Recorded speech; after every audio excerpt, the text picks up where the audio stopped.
Bonjour à tous, donc je vous propose aujourd'hui dans cette vidéo une des démonstrations exigibles au bac S.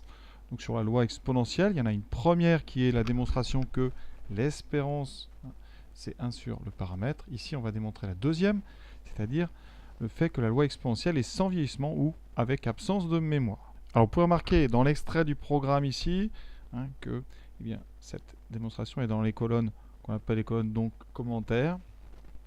Alors la démonstration n'est pas très difficile. Alors la proposition ici qu'on vous propose de démontrer, elle a du supérieur ou égal, alors que celle que je vous donne en bas, vous voyez, elle a du strictement. Donc ça, c'est une des premières remarques que je vais faire. Pour les lois continues, c'est-à-dire des lois où la variable x prend ses valeurs dans des intervalles, eh bien, vous savez normalement que la probabilité qu'un certain événement soit strictement plus petit qu'un nombre, eh bien, c'est la même chose que c'est inférieur ou égal à ce nombre. Parce qu'en proba continue, la probabilité que x soit égal à une valeur précise, elle est toujours nulle. Donc ça, c'est une première remarque. Ça veut dire qu'en bas, dans la propriété que je donne, vous pourriez très bien ici mettre, vous voyez, je vais les mettre des supérieurs ou égales. Ça ne change rien. Alors surtout, par contre, ce que vous ne touchez pas, je pense que vous avez bien compris, c'est le paramètre, lui, est toujours strictement positif dans une loi exponentielle. Et les deux nombres t et h qu'on va prendre sont aussi des réels strictement positifs.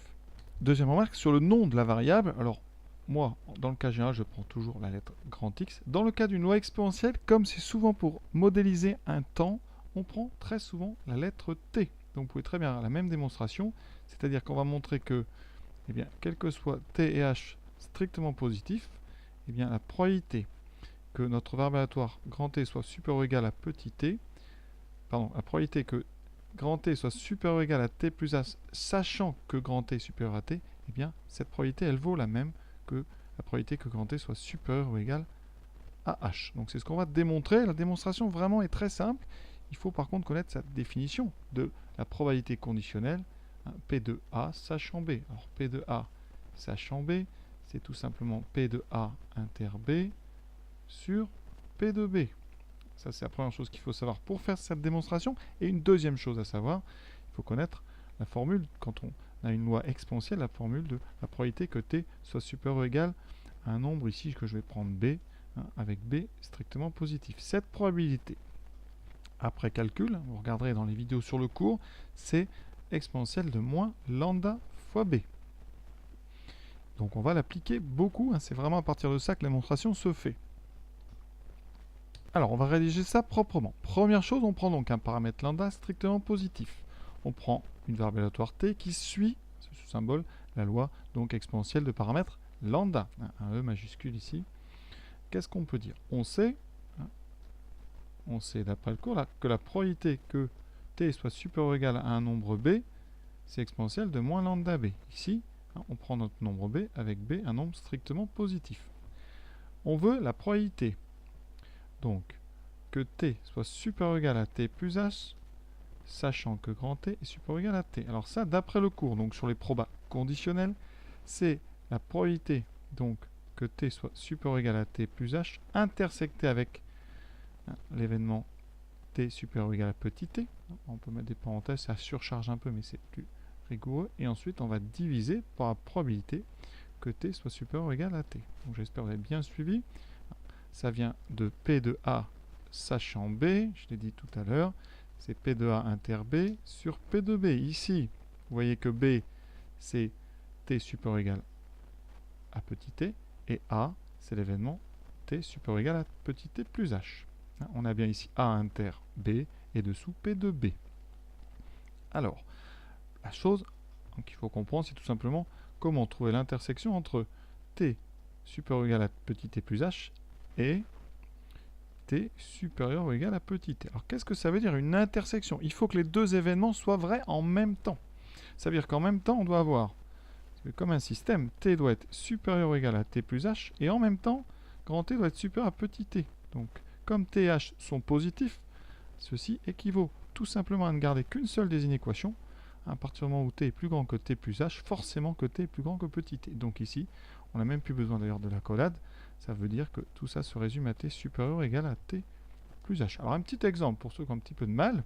Si on prend par exemple t supérieur ou égal à 4 et t supérieur ou égal à 3, si vous résumez ces deux conditions, forcément, eh bien ça ne se résume que t supérieur ou égal à 4. Si vous savez qu'un nombre est plus grand que 4, et que vous savez qu'il est plus grand que 3, finalement vous ne savez qu'il est plus grand que 4. La condition supérieure ou égale à 3 ne sert à rien.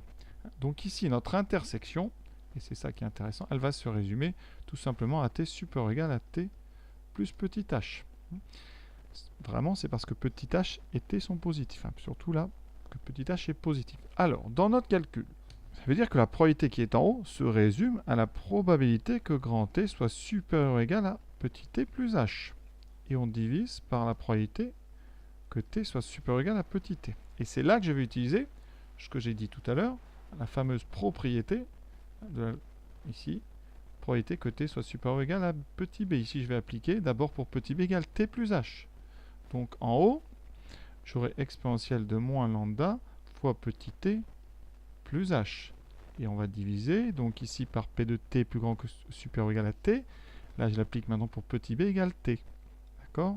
C'est-à-dire que là, petit b égale t pour le dessous. Pour le haut, petit b égale t plus h. C'est la même propriété que j'utilise deux fois.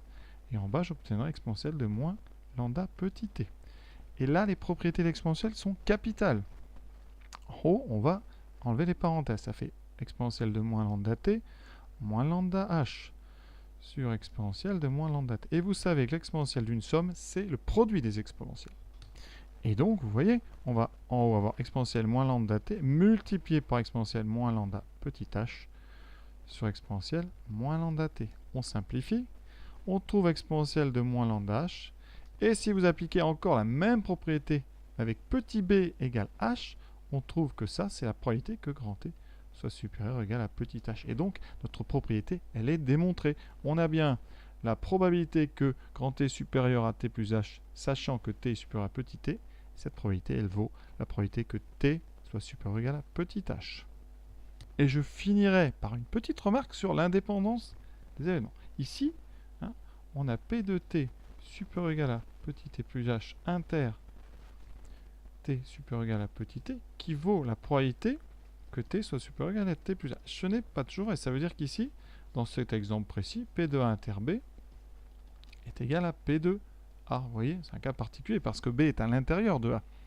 Donc, si les événements étaient indépendants, si a et b étaient indépendants, ça me permet de vous rappeler la définition de l'indépendance de deux événements, et ça nous mènera à la démonstration suivante exigible au bac, avec des événements indépendants. Si a et b étaient indépendants, qu'est-ce qu'on aurait? On aurait p de a inter b qui serait égal à p de a fois p de b. Ça, c'est une des définitions des événements indépendants. Une deuxième, c'est que la probabilité de a sachant b, c'est égal à p de a.